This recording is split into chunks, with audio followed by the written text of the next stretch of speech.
우리 촬영 안 하는 것처럼 그냥 그리고 하다가 도저히 이 비주얼이 안 된다 그러면 음성으로만 또 쓰실 거라. 그렇죠. 네, 안녕하세요. 저희 개척교회 안녕하세요. 같이 인사하시겠습니다. 안녕하세요. 안녕하세요. 반갑습니다. 네, 반갑습니다. 개척교회 목회자 연구 모임 두 번째 시간입니다. 첫 번째는 우리 한국일 교수님 또 교회론의 변화 강의해 주셨고, 또 저희 의미 있게 또 감동스럽게 듣고 또 고민하는 시간을 가져보았습니다. 계속해서 오늘은 두 번째 시간인데요. 또 저희가 개척교회를 하면서 또 교회 조직에 대해서 조금 고민을 해보려고 하는데요. 오늘은 그 첫 번째로 교회 내 의사소통에 대해서 좀 한번 자유롭게 얘기하는 시간을 가지고자 합니다. 그래서 교회를 이제 시작하시는 초창기 단계인데 어떻게 의사소통이 되고 있고 또 어떤 의미들이 있는지 한번 방향들을 모색하는 시간이 되었으면 좋겠습니다. 그 전에 먼저 우리 부학 하늘교회 임현진 목사님 지난 1주년 기념 예배를 드리셨는데요. 또 1주년 되신 거 축하드립니다. 감사합니다. 네. 은혜로 1주년을 보냈습니다. 살아남으셨어요. 네, 살아남는다는 걸 조금 여러분들에게 알려드렸습니다. 네. 네, 조금 더 감회나 또 네. 소회를 한번 좀 나눠주시면 좋을 것 같습니다. 네, 저희 작년 여름에 저희가 첫 번째 예배를 드리기 시작했고, 그리고 이제 올 8월 첫 번째 주가 일정이 되는 그런 기념 주일인데 여러 가지 행사도 있고 또 모이는 문제도 있었고, 그래서 9월 첫째 주에 1주년 감사 예배를 하나 이렇게 드렸고요. 특별히 그렇게 한 이유 중에 하나가 저희가 1년 동안 지내면서 저희가 어떻게 지내왔냐면 돌아보기도 하고, 또 저희 이렇게 후원해 주시고 기도해 주시고 또 걱정해 주신 분들에게 저희 이렇게 좀 살아남았습니다, 앞으로 계속 관심과 기도 부탁드리겠습니다 라는 의미도 좀 담아서 저희가 이렇게 여러분들 좀 이렇게 오시라고도 좀 부탁도 드리고, 또 저희의 모습을 보여드리면서 이렇게 정리하는 시간을 갖고 이렇게 은혜 가운데 잘 시간을 보냈습니다. 여기 계신 분들 이렇게 많이 축하해 주셔서 너무 감사드립니다. 다시 한번 인사드립니다. 감사합니다. 네. 네.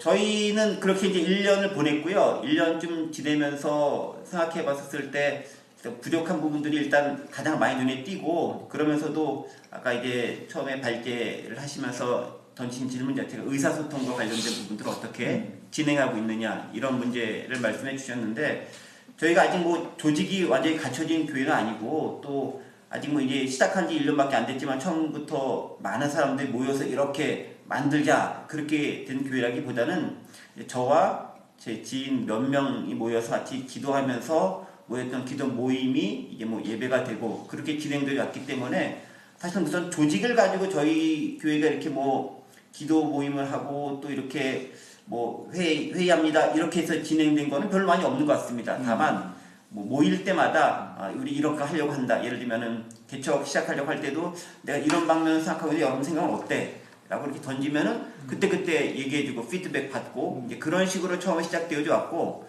그것이 1년을 지내오면서도 크게 많이 바뀐 것 같지는 않습니다. 그러니까 예배를 드리고 나서 이렇게 하는 거죠. 그냥 저희 같은 경우는 광고 시간에 오늘 이런 의제가 좀 있는데 우리 다 같이 모여서 인원 몇 명 되지도 않는데 뭐 가지 마시고 예배 끝나고 식사 마친 다음에 그냥 그 자리에 남으셔서 요 몇 가지 제목까지 함께 얘기 좀 나눠봅시다. 이렇게 던져놓으면 그냥 밥 먹고 그냥 자연스럽게 얘기가 나누고요. 그렇게 나누는 가운데서 주로 저를 혼내는 얘기가 좀 많이 나오죠. 왜 목사님 혼자 마음대로 결정하세요 뭐 이런 거 시작해서, 그러면 일단 혼날 건 혼나고 근데 난 또 이렇게 생각해 뭐 이렇게 하면서 자연스럽게 그냥 그 제가 생각했던 몇 가지 주제들이라던가 우리가 해야 될 일들이라던가 앞으로 이런 것들이 했으면 좋겠다라는 것들을 던지면은 그냥 참석했던 회원들이 그냥 이야기하는 식으로 그렇게 이야기가 되어져 왔고, 또 저희가 아직 조직이 특별히 있는 건 아니니까 그렇게 이야기가 될 수밖에 없지 않을까.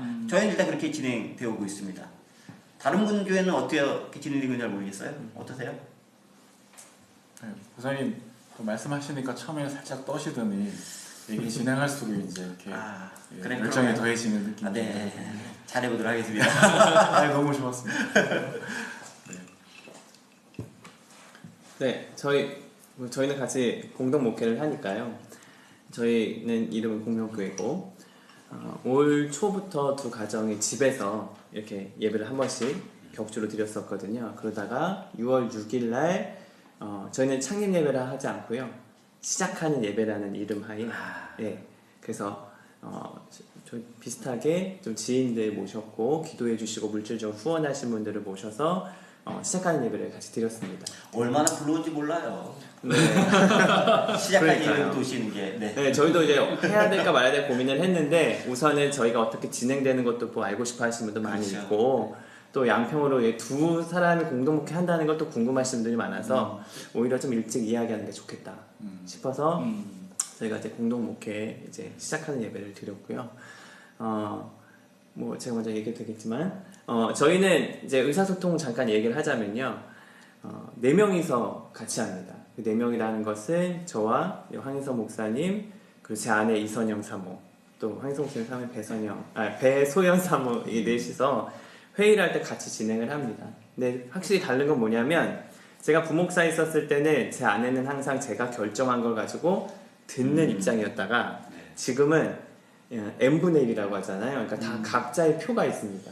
그래서 제가 한다고 해서 다 되는 게 아니라 제가 했는데 다른 사람이 약간 그래 아니다라는 반문이 있었을 때는 다 n분의 1이잖아요. 그러니까 다시 제가 그거에 대해서 좀 수긍하고 또 이렇게 거절당할 때 좀 기분은 나쁘지. 특히 아내할 때 거절당할 때가 제일 기분이 나빠요. 그쵸. 예전에는 시키는 대로 했는데 지금은 지금은 가끔 부부싸움도 합니다. 여러 번 번씩 했어요. 있었나 봐. 며칠 전에도 있었어요. 네. 네, 있었는데요. 기분이 나쁘더라고요.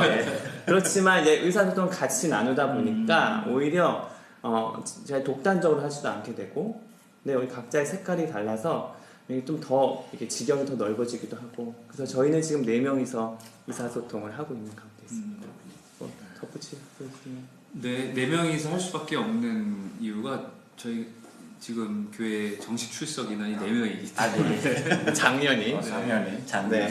근데 저희끼리는 이제 뭐 관계도 있고 해서 어렵지만 서로 맞춰갈 수 있고 이렇게 하는데 드는 질문은 이제 앞으로 성도님들도 오시고 새로운 가정들이 왔을 때 그 아까 임명진 목사님이 얘기하신 것처럼 이제 의사결정 구조를 어떻게 가야 할 것인가 이거는 계속 사실 고민이 되기는 해요. 뭐 저희가 뭐 당장 무슨 당회를 한다느니 뭐 운영위원회를 얘기하는 것조차도 이 개척교회 수준에서는 너무 거창한 이야기고 근데 같이 이제 여러 가지 이야기들을 나눌 수 있을 텐데 뭐 그런 이야기들을 어떻게 좀 이끌어 갈 수 있을까 계속 고민은 좀 되고 방법적인 부분에 있어서 뭐 제일 좋은 건 같이 다 그룹으로 토론하고 같이 이야기 듣는 거니까 뭐 저희는 뭐 4명이라고 얘기했지만 사실 아이들도 하면 한 10명 되기 때문에 아이들한테도 질문을 많이 하는 편입니다. 아이들한테 다음 달에 어떤 프로그램을 했으면 좋을지 이제 그게 작은 교회가 가질 수 있는 장점인데 새로운 성도님들 오셨을 때 이제 어떻게 의견들을 들을지 이 소통의 창구를 어떻게 만들지를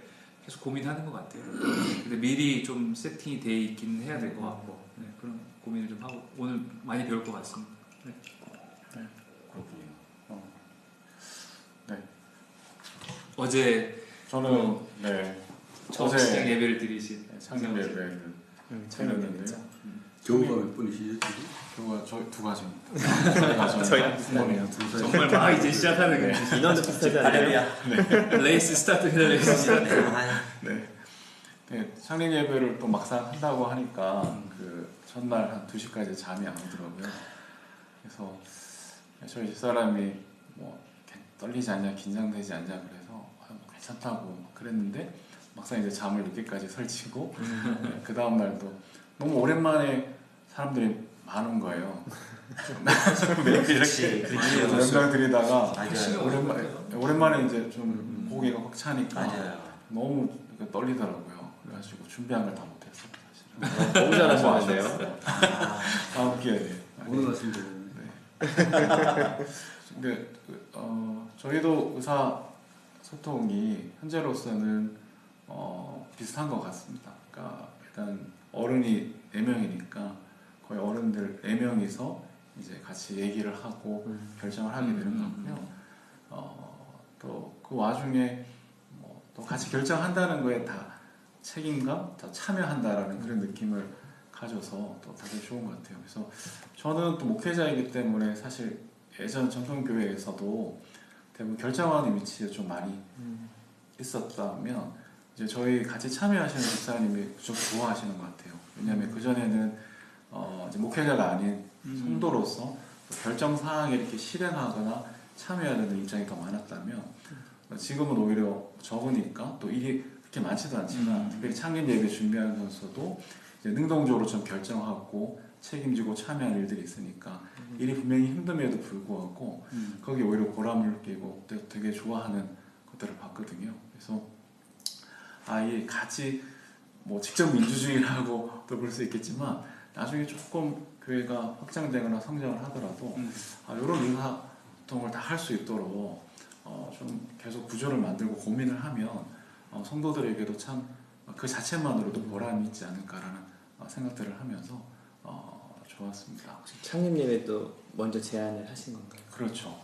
저는 사실 예배를 그냥 또 조금 부끄럽기도 하고 네. 또 이렇게 두 가정이니까 이렇게 창립 예배를 했을 때 또 보시는 분들이 너무 안타까워 하실까봐 네. 그것도 좀 약간 송구하기도 하고 그래서 그냥 예배를 이렇게 이제 드리면서 이렇게 조금씩 성장하면 되지 않을까 이런 마음이었는데 우리 집사님 가정에서 창립 예배를 먼저 합시다 이렇게 이제 얘기를 하시더라고요.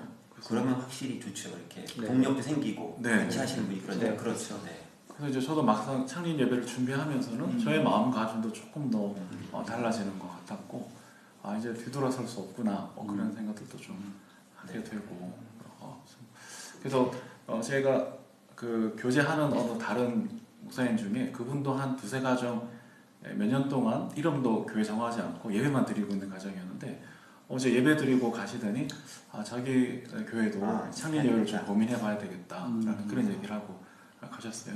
그래서 그렇게 준비하면서도 보람이 있었고 참 좋았습니다.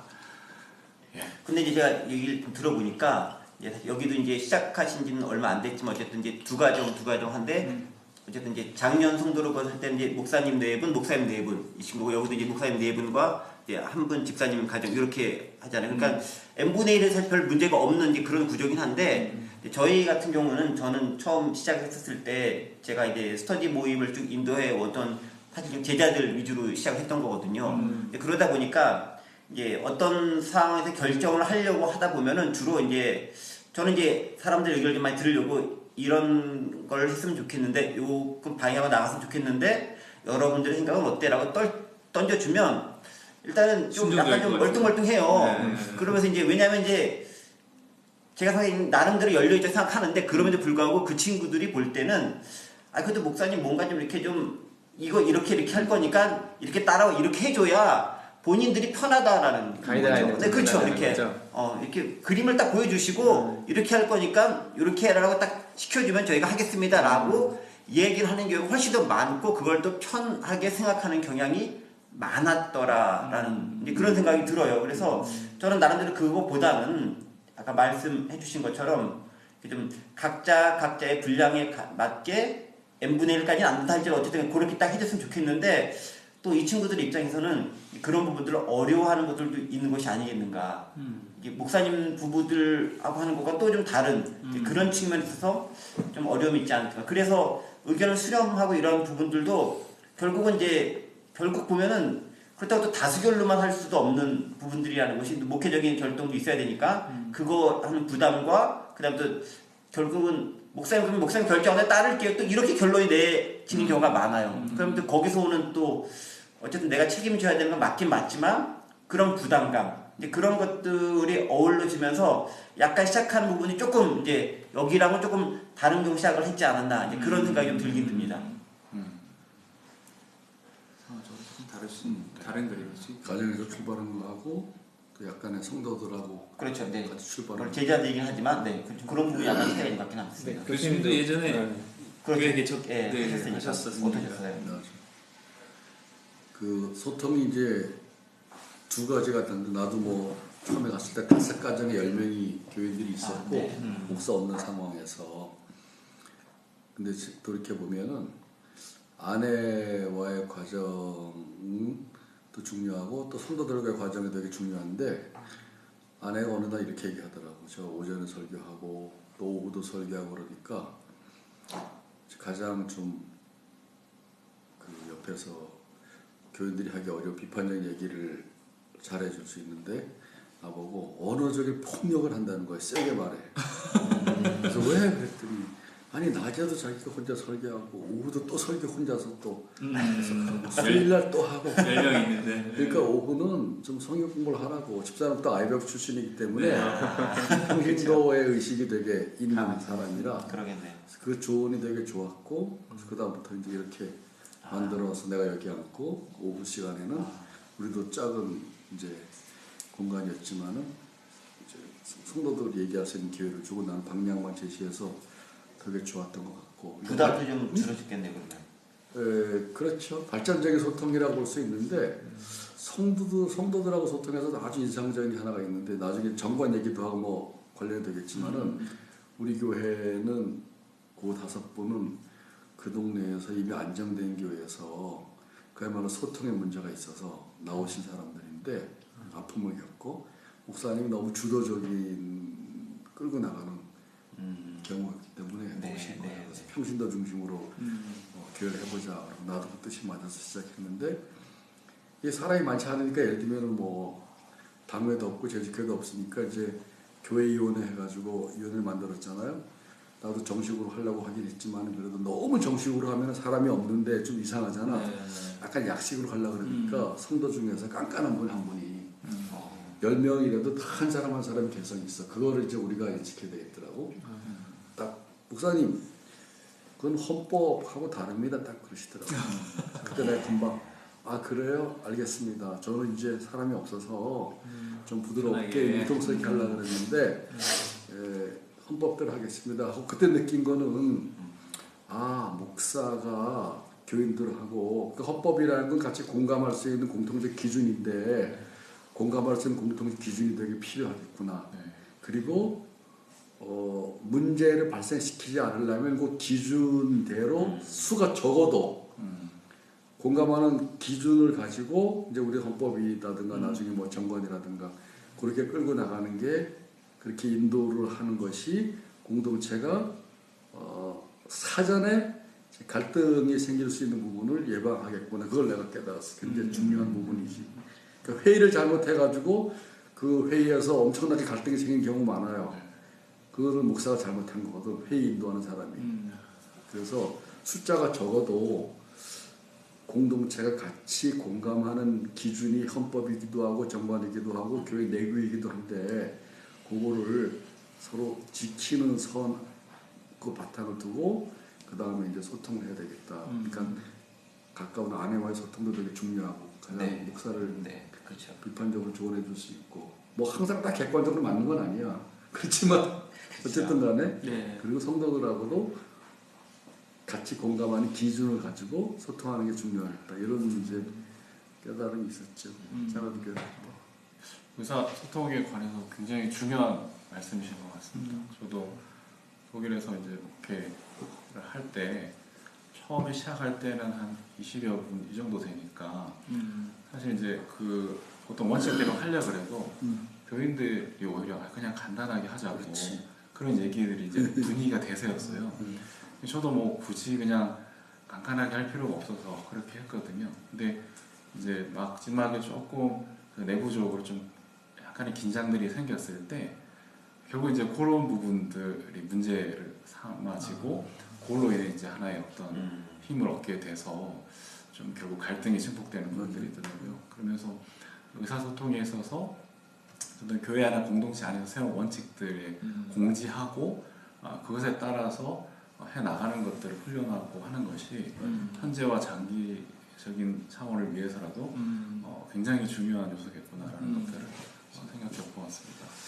또 이게 이제 커뮤니케이션 얘기할 때 저희가 좀 작은 교회들이고 개척하는 교회들이니까 이제 고민되는 것 중에 하나가 이제 소위 비전 쉐어링 같은 거. 어떤 의미냐면 예를 들어 공명교회는 물론 처음에 시작할 때 개척 멤버들이 많아서 뭐 우리가 이러한 교회를 추구합니다. 이런 어떤 비전 선언문 같은 거를 같이 만들었으면 좋았겠지만 그러지 못했고 지금 두 목회자 가정이 시작을 했으니까 근데 아무것도 없이 시작하는 건 또 방향이 없기 때문에 최소한 공명교회 이름도 그렇고 이제 추구하는 방향이 있지 않습니까? 뭐 비전에 대해서 예를 들어 공명교회는 성삼위 하나님의 삶이 성삼위일체 하나님의 삶이 우리에게 공명되고 또 우리의 삶이 다른 사람들에게 공명이 돼서 삶의 변화를 일으키게 하는 것이다. 나름 이제 어떤 신학을 담아서 저희가 그런 방향성을 잡아놨거든요. 근데 작은 교회일수록 이런 것도 되게 중요하겠다는 생각이 듭니다. 왜냐하면 제가 우리가 두 가정이고 가끔 여기 지역 주민분들 중에 뭔가 교회 문제가 있어서 예배드리러 오신 분도 있고 가난한 성도분들도 꽤 이제 왔다 갔다 하시는데 제가 설교할 때 항상 그 저희 교회 비전을 먼저 이야기하거든요. 이게 아이러니인데요. 작은 교회여서 소속감이 있을 수도 있지만 반대로 되게 배타적일 수도 있는 거예요. 그러니까 동아리 개념 같이 되니까 그러니까 그 교회 공동체가 추구하는 성격이랑 잘 안 맞으면 금방 드러나 버리고 숨을 데가 없으니까. 그래서 오히려 전 처음에 이 공동체가 추구하는 바는 이렇습니다. 색깔을 조금 더 보여드리면서 이제 오시는 분들도 이제 그 비전에 동의하면 이제 같이 교제해 코인노니아하고 이렇게 하면서 이제 알아갈 수 있는 그 멤버십이라고 이야기하기 이전에 먼저 이 교회가 추구하는 게 뭔지를 어느 정도는 보여드리는 게 나중에 또 커뮤니케이션 하는데 문제에 있어서 좀 해소할 수도 있겠다 이런 질문도 있는데 여전히 제 안에서도 우리가 공명교회 같은 경우는 이름도 정했고 비전 스테이트먼트도 정했지만 또 어디까지 우리가 어느 정도 가이드라인을 주고 또 나머지들을 함께 채워가야 될지 그 적정선은 그래서 좀 고민은 하는 것 같아요. 근데 작은 교회가 커뮤니케이션 할 때 중요한 것 중에 하나가 그 추구하는 가치는 동의를 하고서 전제로 뭔가 얘기돼야지 나중에 안 그러면 또 좀 시끄러울 수 있겠다 이런 생각이 좀 들더라고요. 네. 그런 기본적인 정체성, 원칙, 기준 이 부분들을 목회자들이 어느 정도 이제 가지고 하는 것이 아까 북악하늘교회 성도들이 그 안에서 편안하게 느낄 수 있는 지점인 것처럼 필요한 부분인 것 같습니다. 네. 또 너무 주도하면 안 되겠지만 그게 이제 약간 딜레마인 거예요. 그러면서 그 경계선이 이제 굉장히 고민이 아닌가 싶어요. 그래서 목사님 그래도 이제 성도들을 이렇게 주도적으로 참여하게 하고 하려고는 하고 그렇죠. 있는데, 네. 이제 그렇죠. 네. 근데 또 네. 뭐 교인들이 훈련이 되고 그러면 또 참여하게 될 수도 있고 또 그런 성향의 사람이 언젠가는 올 수도 있고 그렇잖아요. 목사님 어느 정도까지 그를 양보, 어느 정도까지 같이 이제 참여할 수 있는 거기에 대해 열려 있는지 좀. 그런데 이제 저희 같은 경우는 저희가 사실 이렇게 뭐 조직되어지는 교회는 아니기 때문에 사실 열려져 있어요. 그러니까 물론 이제 저는 개인적으로 저희 교회를 이제 하면서 구분을 짓는 건 나름대로 등록을 했느냐 안 했느냐를 일단은 구분을 지을 수 있을 것 같아요. 일단 예배드리러 오는 사람도 있지만 등록 안 하고 그냥 예배만 드리고 가시는 분들도 계시니까 뭐 근데 그런 분들을 우리 교회 교인이라고 하긴 좀 애매하니까 등록을 했느냐 안 했느냐를 일단 기본적으로 보고 또 좀 더 교제에 갖춰주고 또 성장하게 된다면 그분들 얼마나 훈련시켜서 자격을 주게 하냐 이런 나아가겠지만 아직 그 정도 단계까지는 아닌다라고 봤었을 때는 등록하신 분들 위주로 얘기를 할 수 있는 기회를 드리는데 근데 그분들도 본인들이 저 얘기하고 싶어요 하시는 분들도 계시지만 또 그냥 결정한 대로 따르게요 라고 하시는 분들도 또 여러 분 계세요. 그러니까 또 억지로 또 다 앉으세요 이렇게 한다고 또 다 앉으시는 것도 아니고 이렇게 좀 자발적으로 하실 수 있도록 만들어 드리지 약간 그래도 좀 같이 앉으시죠라고 한 번 정도 권해 정도 선. 그 다음에 그러면 이제 나름대로 좀 생각 있으신 분들은 앉으시거든요. 그럼 이제 앉은 자리에서 이런 행사를 해야 됩니다. 그럼 이제 어떻게 하면 좋을까요? 어떻게 조직을 좀 나누고 일을 분담하면 좋을까요? 이렇게 좀 던지면은 또 그 중에서 또 이렇게 한 명 혹은 두 명 정도는 나름대로 또 생각을 하고 또 나름대로 계획이 가지고 있는 분들이 있으니까 그분들도 얘기를 하면은 그 의견에 받아가지고 그럼 이렇게 내가 뭐 하고 뭐 이런 식으로 이렇게 좀 이렇게 조율 혹은 이렇게 조정이 좀 되는 것 같아요 보니까. 네. 그러면서 이렇게 의견 수렴이 되어져 가는 그런 관계 가운데 있는 것 같습니다. 그래서 특별히 이렇게 뭐 딱 바운드를 정해서 하는 건 아니지만 좀 열려져 있지만 그러나 최소한 등록교인 위주로 일단 받으려고 한다. 그리고 그 안에서 뭔가 좀 이야기를 던져놓으면 나름대로 생각하고 있는 거 가지고 좀 이야기를 하려고 하신다. 그래도 제가 볼 때는 많은 부분들이 아직은 이제 저희가 물론 작은 교회긴 하지만 그래도 이제 제가 목회자다 보니까 그러면 목사님 어떻게 할 건데 이렇게 결론을 그렇게 물어보는 경우가 많아요. 그러면 어떻게 할 건데요? 그래서 그러면 여러분들의 의견이 이러니까 이렇게 하겠다라고 얘기하는 경우도 있지만 또 어떤 부분들은 그거는 그거지만 목사님 방향을 얘기해 준 거 그대로 할게요. 제가 아까 말씀드린 것처럼 그렇게 또 이렇게 따라오려고 하시는 분 성향도 많이 있더라. 그런 부분들이 좀 차이가 있지 않나 싶습니다. 자꾸 콧물을 흘리시는데. 아, 네. 비염 증세가 아직 좀 있었는데. 아이고. 네. 네. 먼저 닦으시고 아, 예, 될것 같은데. 아, 참. 목사님 혹시 그러면서 네. 뭐 저기는 없었어요? 아, 나는 이렇게 하고 싶었는데 이렇게 결정에 대해서 이렇게 따라. 그런데 좀 말씀드리면 죄송하긴 한데 결국은 제가 원하는 대로 주면 돼요. 근데 구조 자체도 그러네요. 아, 네. 제자들. 네, 그러니까 제가 나름대로 기회를 이렇게 주려고 하면 이걸 하는데 결국은 이제 결국 제 잘못일 수도 있고 성향일 수도 있는데 결국은 이제 그 친구들이 얘기하기는 목사님 답 정해놓고 얘기하는 거잖아요. 빨리 답 얘기해서 이렇게 얘기하는 경우가 많아가지고 그래서 좀 결국 이제 그쪽 방향을 가긴 가는데 근데 꼭 그런 것도 아닌 것이 저도 이제 얘기를 하다 보면서 제 생각을 수정하는 경우가 상당히 많이 있어요. 이런 그런 부분들은 충분히 타당성이 있다. 그러면 이제 저도 바꿔가고 사실 아주 큰 부분에 있어서는 저희가 장소를 결정하는 데 있어도 지금 있는 국악관을 있는 그 장소를 결정하는 데 있어도 제가 원래 나름대로 좀 가지고 있던 보관은 거기보다 사실 다른 곳이었거든요. 근데 이제 전체 모여가지고 이제 우리 끝장 토론 한번 해보자라고 해가지고 몇 군데 리스트를 딱 이제 칠판에다가 다 적었어요. 그래서 이거 그림 그려놓고 평면도 딱 그려놓고 장단점 그려놓고 예를 들면 하다못해 뭐 월세가 얼마고 뭐 전세가 얼마고 이런 거 다 적어놓고 그 다음에 이렇게 그거 나름대로의 이거의 장단점, 이거의 장단점, 이거의 장단점 딱 설명을 좀 나름대로 하고 여러분도 어떻게 생각하느냐 이렇게 던져놨었거든요. 전 나름대로는 난 요게 그래도 좀 낫지 않겠네 싶어서 생각을 가지고 있었는데 막 치열한 나름대로 얘기를 막 하더라고요. 그래서 주로 결정된 방향이 지금 북악하는 쪽이 난 거예요. 그거는 제가 사실은 이게 아닌가 보다 접었죠. 사실 지금 생각하면 그냥 주님께서 뜻하신 바가 아닌가 싶은 생각이 들었었는데 그런 경우는 또 이렇게 사실은 또 제가 또 제 고집만 하는 게 아니라 또 그쪽으로 이렇게 동화해서 그게 옳다 생각되니까 결정한 데 사실 큰 도움이 된 거니까 그렇게 나가는 것도 나쁜 것 같지는 않다. 또 하나님 인도하십니다. 이런 생각도 들고요.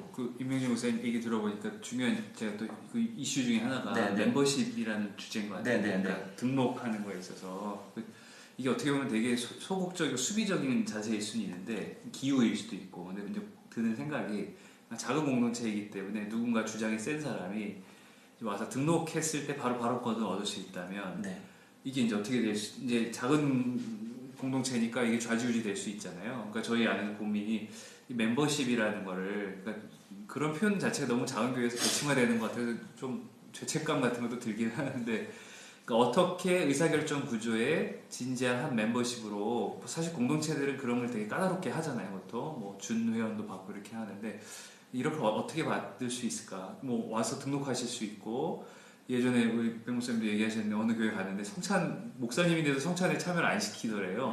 그 공동체 예배에서. 근데 나름의 그 안에서는 자기 안에 있는 멤버십들 하고 성찬을 하겠다는 거죠. 뭐 그것도 나름의 뭐 본인들 의미가 있다고 보고 저희도 그렇다면 중요한 결정이라든지 뭐 여러 가지 의사 결정을 하게 될 텐데 이제 가정들이 생겨서 그러면 어느 순간 그러니까 이번 주에 등록을 하시면 그분들도 함께 할 수 있는 건지 작은 공동체니까 아니면 저희가 생각에 그래도 오히려 더 서로 교제할 수 있는 시간을 여유 있게 갖고 뭐 8주면 8주, 뭐 3달이면 3달, 소위 말하는 뭐 신입 교육이라고 할까요? 근데 이런 것도 계층화되는 것 같아서 용어를 좀 바꾸더라도 같이 알아가는 시간을 최소한 뭐 몇 주, 몇 달 갖고 그리고 이제 멤버십이 되는 경우에 적극적으로 같이 토론할 수 있게 이런 과정이 필요하지 않나 이렇게만 생각을 하고 있습니다. 근데 저희 같은 경우는 사실은 등록을 그냥 왔다고 해서 바로 등록하시지도 않고 저희도 이렇게 별로 권유하지 않아요. 저희 와세로분 오셨는데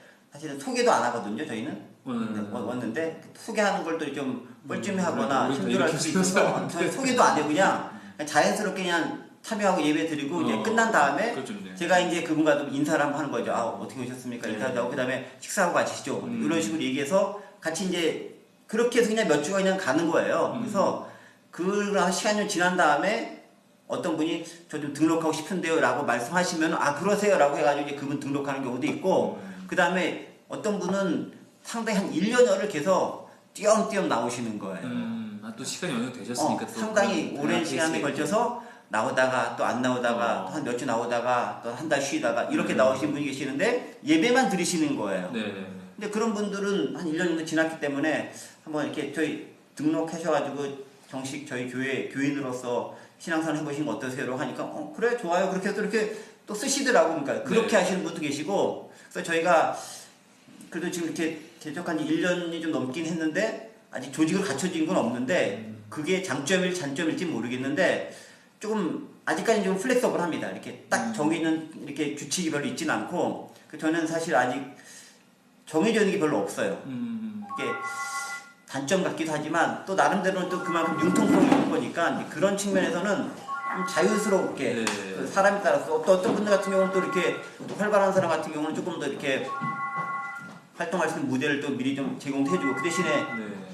중요한 컨트롤을 어떻게 할 수 있는가가 좀 중요한 부분 같은데 아직까지는 이제 저희 교회에서는 저 혼자가 이제 목회적 리더십을 가지고 있으니까 이렇게 가능하긴 한데 말씀하신 대로 좀 이제 좀 강한 분이 오셔가지고 막 하려고 할 때는 조금 그때는 조금 이제 좀 제재할 수 있는 네. 조정할 수 있는 그게 필요하지 않을까 싶은 아직 생각이 기운 것 듭니다. 같아요. 없는데 네. 근데 아까 교수님 얘기하신 것처럼 미리 기준을 가지고 시작하는 게 좋을지 아니면 되어가는 걸 보면서 거기에 맞춰서 이걸 기준을 마련해가 그냥 뭐 저도 고민을 좀 해봐야 될 네, 것 같아요. 아직까지는 이제 그런 문제로 인해서 제가 큰 고민한 적은 없었는데 네, 뭐 네. 성도가 뭐 물밀듯이 몰려오는 것도 아니고 그러니까 이제 네, 아직까지 적으니까 그렇게 괜히 한데 고민하고 있어요. 다만 이제 좀 말씀하신 대로 이제 교수님이 처음에 이제 시작하실 때 그 멤버하고 네. 저희가 시작할 때 멤버가 약간 다른 것 같고 네. 또 오시는 분들 성향도 좀 다르기 때문에 교수님은 사실 약간 좀 그 상황에 맞는 상황화도 필요하지 않을까 싶은 생각이 들긴 하는데 네, 또 유연한 게 또 작은 교회의 장점이니까.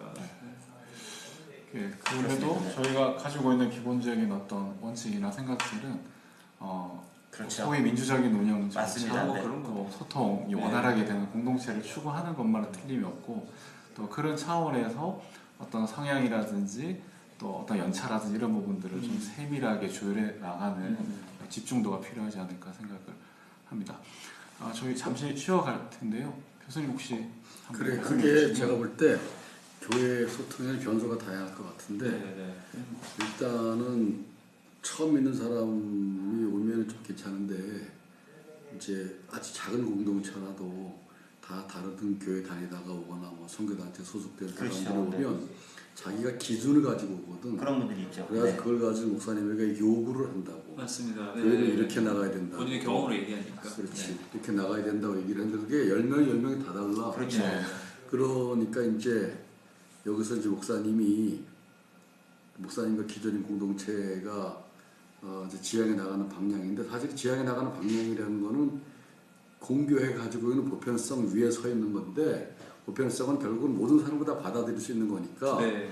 이 기준이라는 게 아까 말한 그 회의에서 말하는 거지 이 기준이 겉으로 드러나면 교회가 굉장히 배타적으로 보인다고 네. 폐쇄적 공동체로 네, 보이는데 네. 교회는 본질적으로 세상은 아예 열려 있는 거고 네. 그런 점에서 교회하고 선교단체는 다르다고. 그러니까 교회에 딱 들어왔는데 선교단체 느낌이 있으면 그거는 좀 교회가 답답하고 좁은 거예요. 왜냐하면 선교단체는 교인 중에 분명한 이제 선교의 다양한 그렇죠. 목적을 네, 가지고 네. 나가니까 그거는 이제 방향성은 분명하지만 되게 좁거든. 근데 교회라는 거는 믿음이 없는 사람도 오고 흔들린 사람도 오고 확신 있는 사람도 오고 이 보편적 교회의 특성이 모든 사람을 다 품는 그런 열린 교회가 되니까 누구든지 가서 일단 들어가 보면은 여기서는 나를 품고 존중해주고 있는 그대로 받아들이는구나. 네, 네, 네. 이게 이제 예수님이 하신 일이고 우리가 그의 몸이라면 이런 모습을 띄어야지. 그러니까 기준이라고 아까 말한 거는 드러내는 기준이 아니라 그러니까 회의할 때 네, 교회가 네, 이미 네, 공감해서 그러니까 소극적 기능을 가지고 있어야지 그게 네. 기준이 적극적으로 드러나면 맞아요. 배타적으로. 다른 사람들한테 굉장히 배타적으로 그렇죠. 보여. 네, 네. 그래서 거의 없는 것처럼 보이지만 회의할 때는 분명한 이제 네. 원칙이나 뭐 헌법이나 예. 그걸 가지고 하자는 거고 다양성에서 볼 때는 숫자만큼 다양하다고 다양한 교회라고 볼 수도 있어. 네.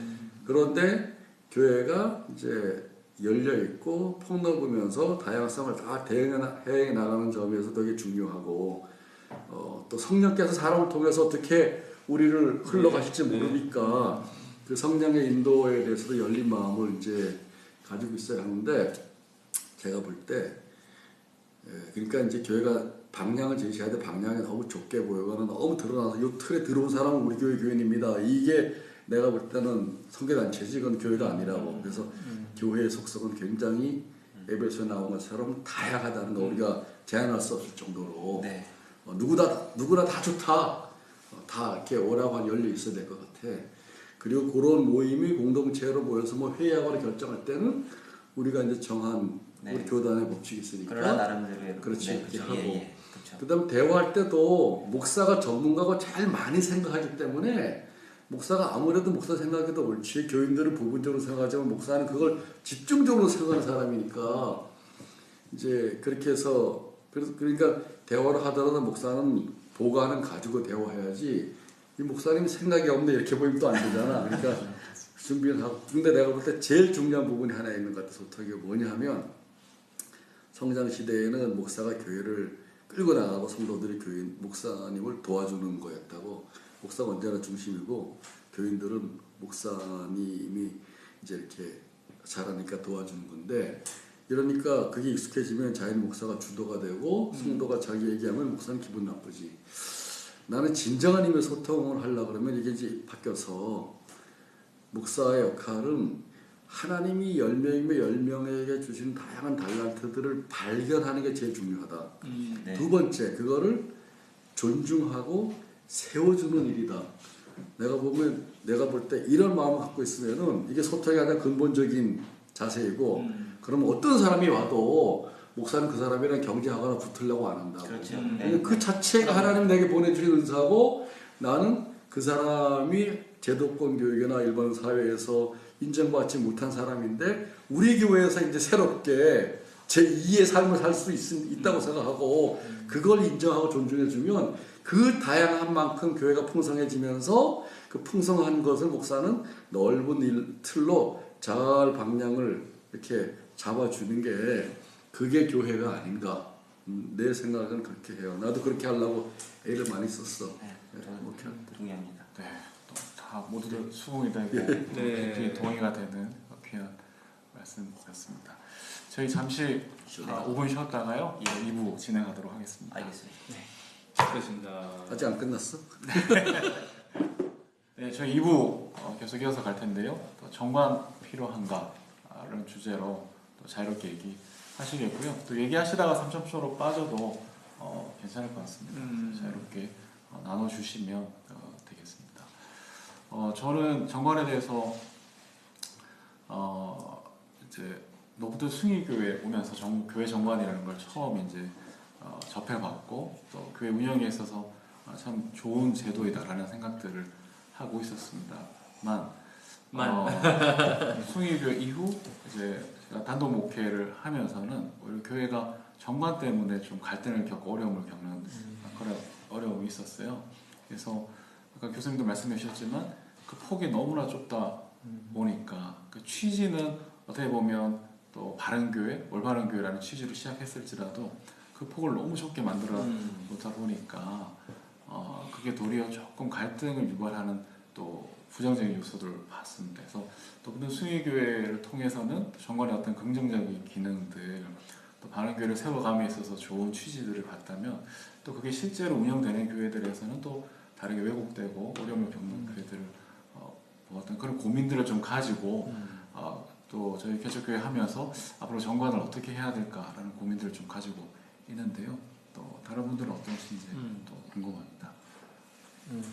그러니까 저희 공명교회는 사실 정관을 준비하는 기간이 참 오래됐거든요. 오래 걸렸습니다. 왜냐하면 이 문장 하나 쓰는데도 왜냐하면 이게 정말 심혈을 기울여야 되더라고요. 그러니까 예를 들면 어떤 사람을 세우는 것부터 시작해서 하나하나 다 왜냐하면 나중에 혹시라도 이걸 가지고 제가 아는 교회도 그 정관을 가지고 목사님이 쫓겨나는 경우도 있고 많죠. 네. 그게 나중에 무기가 되는. 네. 근데 사실은 왜 정관을 만들었냐면 그러니까 어느 목회자가 하나를 이렇게 좌지우지하지 않을 수 있도록 모두가 다 함께할 수 있다는 마음으로 마인드를 했는데 나중에는 그게 올무가 되는 경우가 많이 있더라고요. 그래서 가까이 있는 제 친구 목사도 이제 개척한 지 3, 4년 됐거든요. 근데 이 친구도 정관이 있더라고요. 근데 정관을 봤더니 정말 한 페이지 되게 짧게 나왔어요. 그래서 그렇게 짧아놨더니 다 이유가 있더라고요. 길고 복잡하고 구체적일수록 여기서 벗어날 수가 없다. 예. 올무가 되지. 예. 그래서 사실 저희도 짜다가 저희도 한 몇 장 정도 써놨다가 다시 다 스톱을 했습니다. 그래서 정관은 좀 필요함은 있지만 나중에 그것이 올무가 된다면 오히려 교회를 또 분열될 수 있는 또 요소가 될 수 있겠다라는 생각이 저희한테 좀 있습니다. 아까도 뭐 그런 비슷한 논지로 그러니까 미래에 일어날 일이잖아요. 저희 같은 경우는 그러니까 이미 지금 막 되고 있는 게 아니기 때문에 그러니까 그 상황이나 그런 특수성들을 감안해 가면서 그 교회의 독특한 어떤 정관이 필요하다면 이렇게 항목들이 나와줘야 되는데 아직 일어나지 않은 일들을 예측해서 미리 정관을 세워놓으면 오히려 아까 얘기한 것처럼 나중에 불편해지는 그러니까 저희가 좀 소위 이렇게 모범이 된다고 할 수 있는 이렇게 정관을 올려놓은 교회들이 좀 있더라고요. 독립교단에서. 그래서 이거 참 좋다. 민주적인 운영 방법도 좋고 그래서 한 2군데 교회 거를 저희가 다 카피해서 공부도 하고 그걸 될 수 있으면 차용을 많이 해보려고 했는데 하다가 그 질문이 든 거예요. 이게 아직 우리는 일어난 일이 아니고 다른 또 우리의 모습인데 그분들의 고민을 그대로 가져오는 게 참 어색하다. 그러니 일단은 지금은 좀 놔둬보고 또 그 되어지는 모습들을 보면서 결정을 해야겠다. 아까 뭐 같은 이야기이긴 한데 그러니까 어느 정도의 기준을 가지고 시작하는 것도 필요한데 그게 그 시점 그리고 어느 정도까지 그 기준을 가질 것인가는 고민이 돼요. 네. 연계해서 말하자면 그 정관도 사실은 저희가 두 가정이 짠 거거든요. 결국은 또 다른 공동체가 왔었을 때는 이 정관이 또 달라지는 거죠. 네. 잘못하면 우리가 또 기득권이 돼버리는 거예요. 기득권이 네. 그러니 너무 많은 걸 다 셋업을 해버리니까 되니까. 그런 생각이 들어서 스톱을 했어요. 네.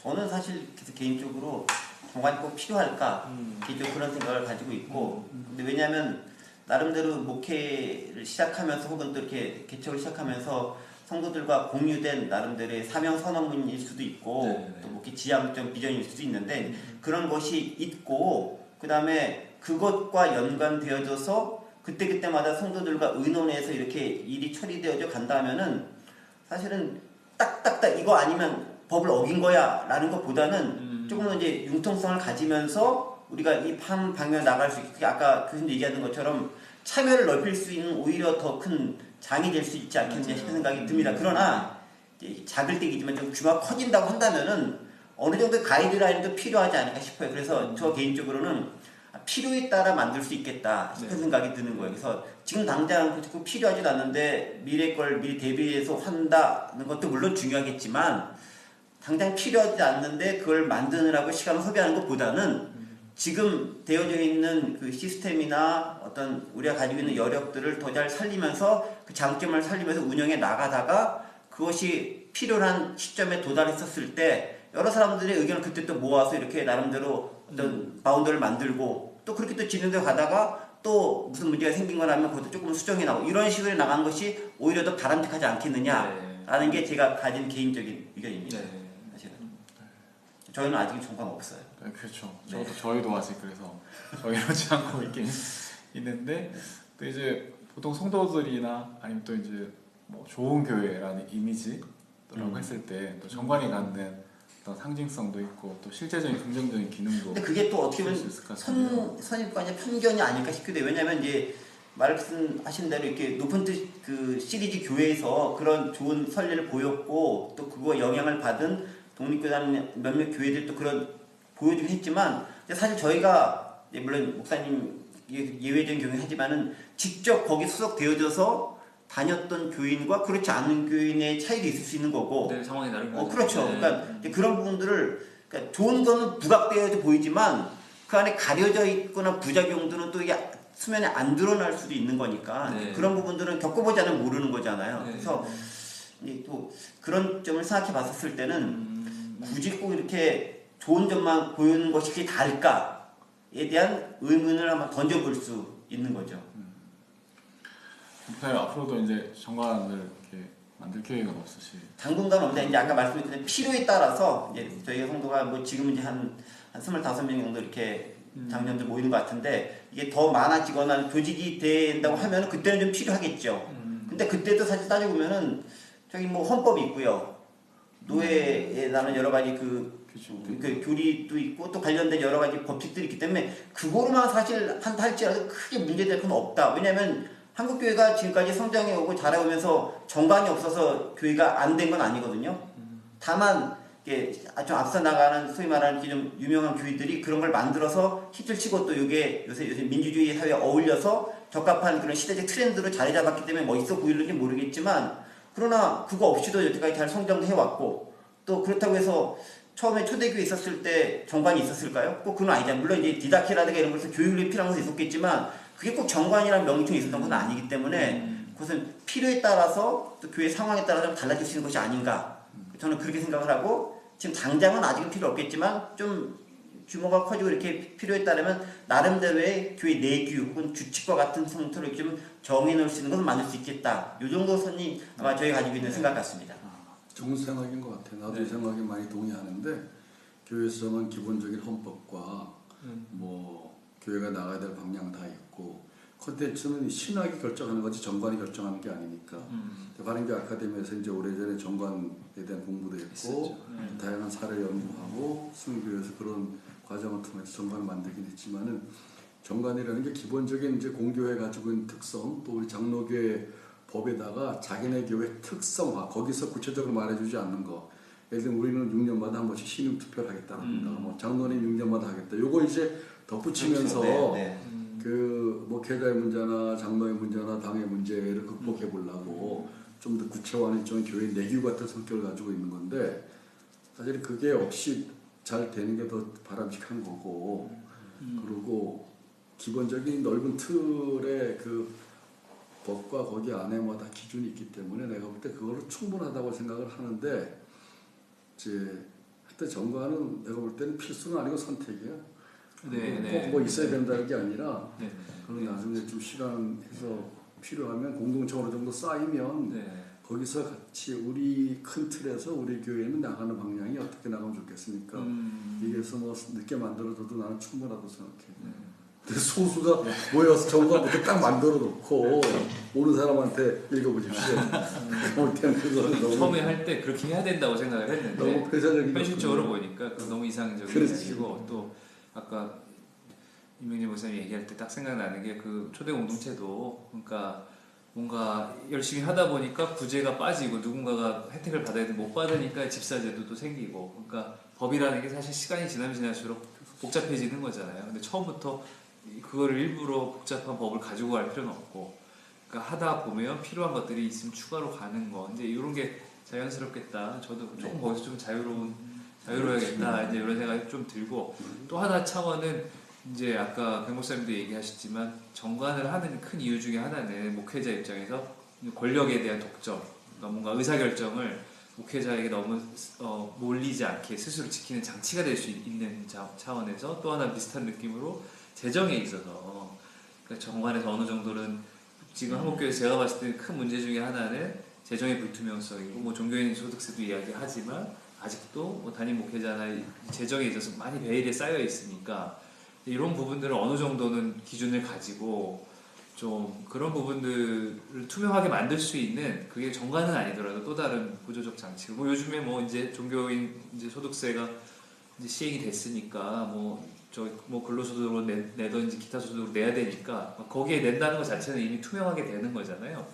그러니까 목회자의 개척교회는 사실 상관이 없을 수 있습니다. 사례비를 뭐 최저보다 훨씬 더 밑에 받기 때문에 이지만 그래도 어떤 재정의 흐름에 대해서 모두에게 알릴 수 있는 방법에 대해서는 뭐 정관이 아니더라도 좀 고민하면 좋겠다. 반대로 또 목회자가 얼마나 힘든지도 좀 아셔야 되고 개척교회 같은 경우는 이거를 뭐 떳떳하게 서로 이야기할 수 있는 장은 있으면 좋겠다. 회계와 관련된 소통의 장은 있으면 좋겠다. 그건 이제 목회적 윤리란 이런 말로 좀 더 정의하고 굳이 정관이라는 말 사용하지 않는 좀 보완하는 부분이 필요한 것 같아요. 정관이 커버하지 않더라도. 그러니까 정관이라는 이슈가 이렇게 나오게 됐던 이유가 우선은 큰 교회들이 어떤 조직을 만들기 위해서 세워진 게 하나가 있고요. 또 하나는 작은 교회에서의 정관이 나왔던 이유는 그러니까 쉽게 말하면 그 목회자들을 아예 초반에 보호하기 위해서 좀 벗어나는 경우가 많으니까 아예 처음부터 우리는 이 안에서 살자 이런 그런 개념에서 작은 교회는 좀 이렇게 흐름이 있었던 것 같아요.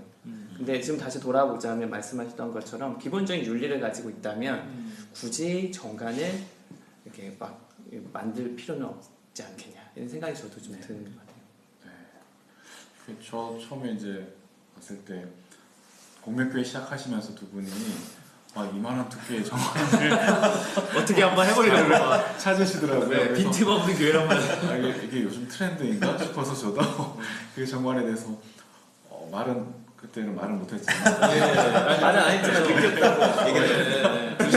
정관이 그럼 이런 책이 나와요. 정관이 이끌어가는 교회.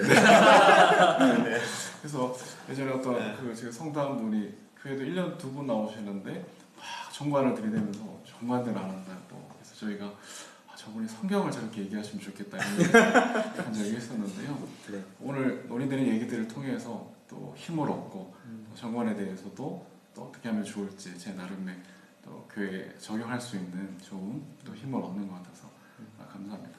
정관에 대한 어떤 문맥이나 배경들을 이해하는 것이 더 필요한 것 같고 그렇다면 또 그 시대나 상황에 따라서 가장 중요한 본질들을 오히려 실천할 수 있도록 그런 차원에서 정관을 저희가 대체하면 좋겠다 싶습니다. 네, 정관에 대한 얘기들은 거의 대부분 좀 마무리가 되는 것 같은데요. 혹시 덧붙이거나 혹시 교수님 혹시 말씀해 주실 거 없으시면? 난 정관 가져본 적이 없기 때문에. 아, 그렇지. 네. 저희는 한마디만 가져갈 뻔했어요. 네, 저에게는 또 기존에 가지고 있는 헌법이나 네. 기왕의 또 기존의 원칙들이 있고 또 윤리적인 부분들도 있고 또 교수님 말씀처럼 가장 중요한 신학적인 어떤 또 내용들이 있기 때문에 네. 거기 안에서 충분히 적용하고 응용할 수 있다는 차원에서 마무리되는 것 같습니다. 예. 다른 네, 얘기도 감사합니다. 없으시면 오늘은 그냥 여기까지 네. 하겠습니다. 감사합니다. 고생하셨습니다. 이성호 목사님. 우성훈 씨 잘하시는데요. 네. 그러게요. 지난번 황인선 목사님만 제일 잘한 줄 알았는데 이상한 목사님은 뭐 내가 볼 때는 황인선 목사님 추대하면 다른 방법으로 또 잘하시네 보니까. PD의 느낌이 있다. 아니 어저께 사회를 보셨는데 그러니까. 너무 잘하셨어요. 아 그러세요? 아 그러면 저기 단독 사회 이렇게 그러네요. 네, 추천합니다. 말뚝입니다. 열심히 하라는 네. 잘할 저희 때까지 모임 정관을 만들어야겠어요.